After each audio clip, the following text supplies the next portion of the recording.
নমস্কার বন্ধুরা, পৌলমিস cooking and বেকিংয়ের আরও একটি পর্বে তোমাদের সকলকে সাদর আমন্ত্রণ জানাই। আজকে নিয়ে চলে এসেছি ইনস্ট্যান্ট আপ্পামের একটি রেসিপি, যা আমি ব্রেকফাস্টে চায়ের সঙ্গে সার্ভ করলাম।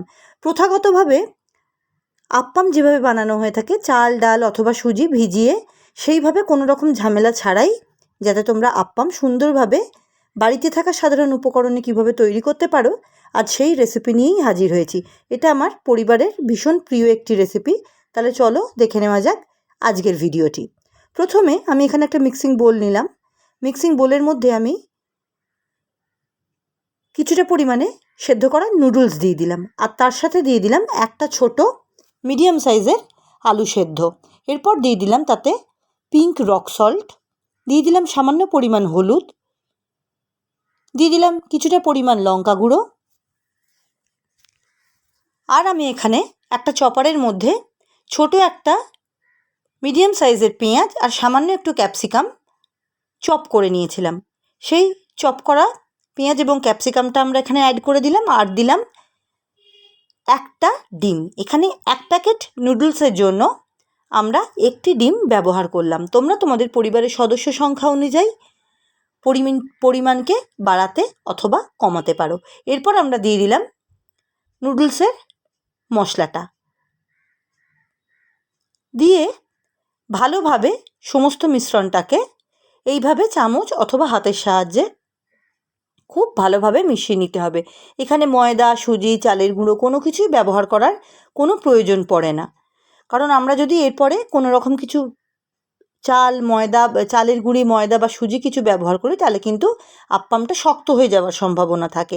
তোমরা যদি ঠিক এইভাবে এই পদ্ধতিতে করো, দেখবে আপ্পামটা হওয়ার পর ভীষণ সফট, একদম তুলতুলে একটা সুন্দর আপ্পাম তৈরি হয়।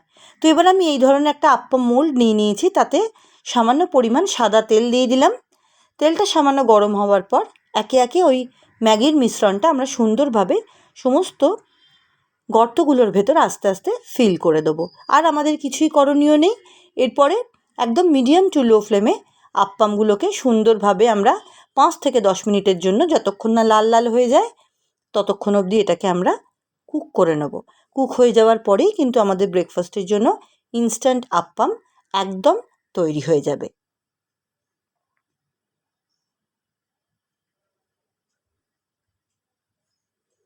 দেখো, এইভাবে আমরা ঢাকা দিয়ে দিলাম, দিয়ে এইভাবে আমরা আপ্পামগুলোকে মিডিয়াম টু লো ফ্লেমে ধীরে ধীরে কুক করে নেব। আমার একটা পিঠ একটুখানি কিছু কিছু আপ্পামের হয়ে গেছে, আবার আমি চামচ অথবা কোনো কাঠির সাহায্যে, আর দেখবে সাধারণত এই আপ্পাম মোল্ডের সাথে একটা সুন্দর ওরা কাঠি দিয়ে থাকে, সেই কাঠিটা দিয়েও তোমরা আপ্পামগুলোকে সুন্দরভাবে উল্টে দিতে পারো। আমি এখানে আমার চামচের সুবিধে হয়, আমি তাই চামচ দিয়েই এইভাবে উল্টে পাল্টে দিলাম। আমার একটা পিঠ হয়ে গেছে, আবার আর একটা পিঠ এরকমভাবে সুন্দর করে আমরা উল্টে পাল্টে দেবো। এইভাবে মিনিট 10-15 ভেতরেই কিন্তু আমার আজকের ব্রেকফাস্টের রেসিপি একদম সম্পূর্ণ তৈরি হয়ে যাবে। দেখো, আমার মোটামুটি সব আপ্পামগুলোই কিন্তু তৈরি হয়ে গেছে। তোমরা যদি মনে করো যে আরেকটু লালচে করবে, তোমরা আরেকটু এটাকে কুক করে লালচে করতে পারো। এটা কিন্তু একদম নরম তুলতুলে খুব সুন্দর একটা আপ্পাম তৈরি হয়। অবশ্যই কিন্তু তোমরা এটা বানাবে এবং অবশ্যই আমাকে কমেন্টে জানাবে যে আজকের রেসিপিটি তোমাদের কেমন লাগলো। আশা করি তোমরা নিরাশ হবে না। দেখো, আমার আপ্পামগুলো কিন্তু একদম তৈরি হয়ে গেছে।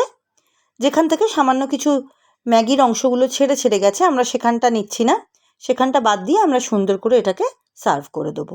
এখানে আমি সামান্য কিছু স্যালাডের সাথে আমরা এটাকে সার্ভ করেছি। একটু টমেটো কেচাপ দিয়েছি। তোমরা তোমাদের পছন্দ মতো যে কোনো চাটনি বা ধনেপাতার চাটনি অথবা মেয়োনিজের ডিপ, যে কোনো কিছুর সাথেই তোমরা কিন্তু এই আপ্পামটাকে সার্ভ করতে পারো। আবার তোমাদের সাথে আমার দেখা হবে আমার আগামী কোনো রেসিপির সাথে। তাহলে সকলে ভালো থেকো।